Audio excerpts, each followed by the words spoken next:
کہ روزہ کس چیز سے کھولا جائے.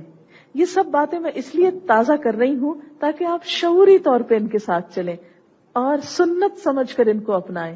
جب سنت کا اتباع کریں گے تو عمل کے جو حسن ہے اور کوالٹی ہے وہ کئی گنا بڑھ جائے گی.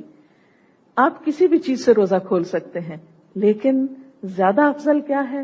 ان چیزوں سے کھولنا جو نبی صلی اللہ علیہ وسلم نے جن چیزوں سے کھولا.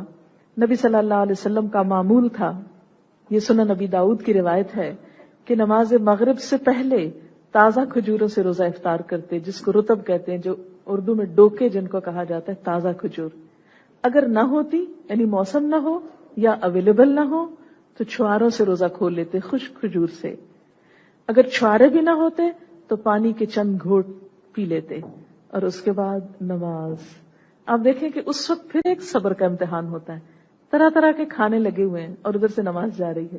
لہٰذا عادت یہ بنائیے کہ روزہ افطار کر کے کھجور ہو یا پانی یا دودھ جو بھی آپ کو نصیب ہو، اس کے بعد مغرب کی نماز پڑھ لیجئے، پھر اطمینان سے کھانا کھائیے. کیونکہ جلد بازی میں کھانا کھانا بھی سارے دن کی بھوک کے بعد صحت کے لیے نقصان دہ ہے، اور نماز کی بھی تاخیر مغرب کی جو ہے آدھا گھنٹہ تاخیر کر دینا تو وہ بھی درست نہیں.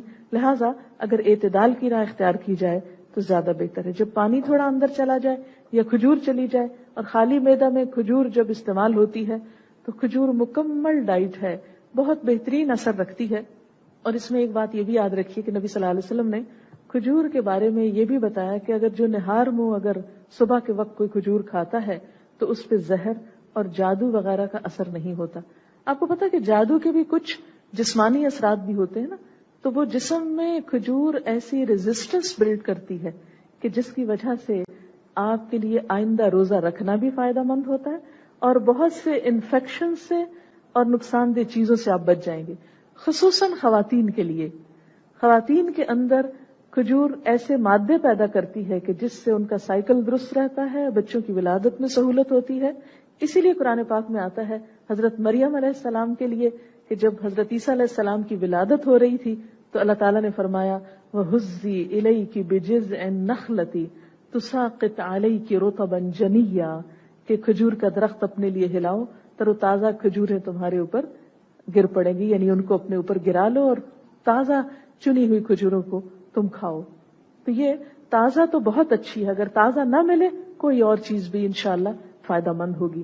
اگرچہ نبی صلی اللہ علیہ وسلم نے اجوا کھجور کی بہت تعریف کی، بہت سی بیماریوں کا علاج بھی اس میں ہے، لیکن وہ ہر ایک کو اگر میسر نہیں اور پاکستان میں خصوصاً اویلیبل نہیں ہوتی تو کوئی بھی کھجور اس نیت سے کہ سنت ہے اور اس خوشی سے کہ یہ ہمارے لیے ایک مکمل غذا ہے، انشاءاللہ آپ کا روزہ مزید خوشگوار ہو جائے گا.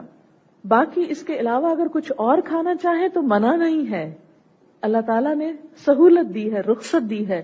کوئی اور آپ کی دل پسند ڈرنک ہو، چیز ہو، آپ پی لیجئے، اس سے بھی افطار کا ثواب ہو جائے گا، مگر سنت کا ثواب اسی میں ہے.